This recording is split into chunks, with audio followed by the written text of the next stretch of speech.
Chipboard, also referred to as paperboard, is cardboard made of recycled paper that's been mashed up and put back together. It is very inexpensive and can be cut, glued, inked, stamped, painted, and more, making it a perfect choice for crafting. Most chipboard is brown with some speckles running through it.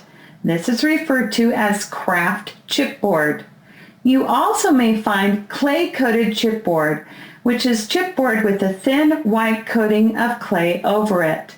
There are also some chipboards covered with a thin layer of paper. Chipboard is measured in inches, and the bigger the number is, the thicker the chipboard is. So when you see chipboard that is labeled 0.022 thick, that means 0.022 inches. You may also see it referred to in points, such as 22-point chipboard. This is also 0.022 inches thick. They are all the same thickness, just said in different ways. Since chipboard comes in a multitude of thicknesses, let me give you some benchmark thicknesses to guide you. 0.022 thick. This is the thickness of a standard cereal box. It is thin and flimsy, but cuts like butter. 0.032 inches thick. This is about the thickness of a credit card. It has more rigidness to it than a cereal box, but is still fairly bendable and will cut easily. 0.05 inches thick. This is about the thickness of a penny. It is thicker chipboard and a popular thickness for scrapbooking needs. It is fairly stiff, though still bendable. It will require multiple passes to cut. 0.068 inches thick. This is about the thickness of a nickel. The thickness is teetering on as thick as you can cut on the inspiration. If you want to use this thick of chipboard, be prepared to do several passes and stick to simple shapes. I want to cut out a letter A from chipboard, and I'm going to be using the thickest chipboard, the 0.068 inches thick. I'm going to click on the Cut Project button, and that will bring up the Cut Control panel. Now, I'm going to scroll through here until I find chipboard, and there it is. However, you notice it says chipboard 0.75 millimeters.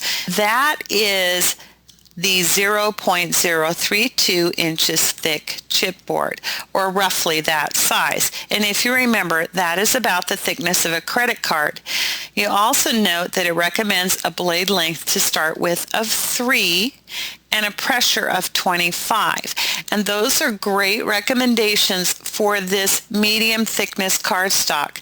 However, I'm going to use the settings that are recommended in the Inspiration Cutting Guide.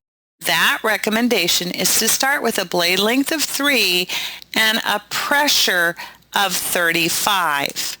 Once I have cut my first pass at a blade length of 3 and a pressure of 35, I'm going to increase the blade length to 4.5 and leave the pressure at 35 and do another pass. And then I will increase the blade length to 6, keep the pressure at 35, and do a third pass. If I need to, and I probably will, I will do a fourth pass, leaving the blade length at 6 and the pressure at 35. Let me demonstrate how to cut the 0.068 inch thick chipboard. I have made sure to secure my chipboard with tape on all 4 sides so that it won't shift during cutting. The Pazzles Inspiration Cutting Guide recommends you cut this thickness of chipboard in 3 to 4 passes, starting with a blade length of 3 and increasing the length with each pass. It also recommends a pressure of 35. I have set my blade to 3 and my pressure to 35, and I'm going to send the project from my computer to the inspiration. Next, I'm going to change my blade length to 4.5. Since I don't need to change the pressure, I'm going to use the repeat button on the inspiration instead of going back to my computer.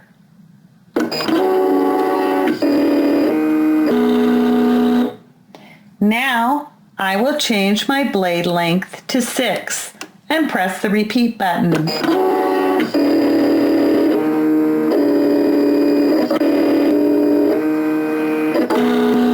Since this is very thick chipboard, I'm going to repeat the cut at a blade length of 6 one more time.